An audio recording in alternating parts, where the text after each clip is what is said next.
What's up, guys? Welcome back. So I'm working on that push mower. I made a little short about all the work I'm doing. Tractor's all finished up. I'm pretty sure I made a short about that.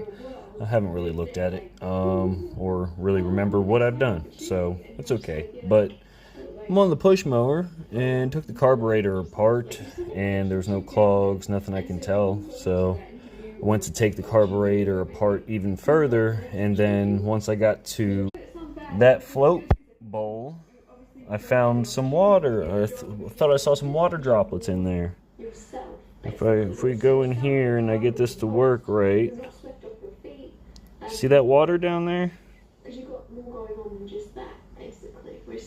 Yeah. I know why it won't work.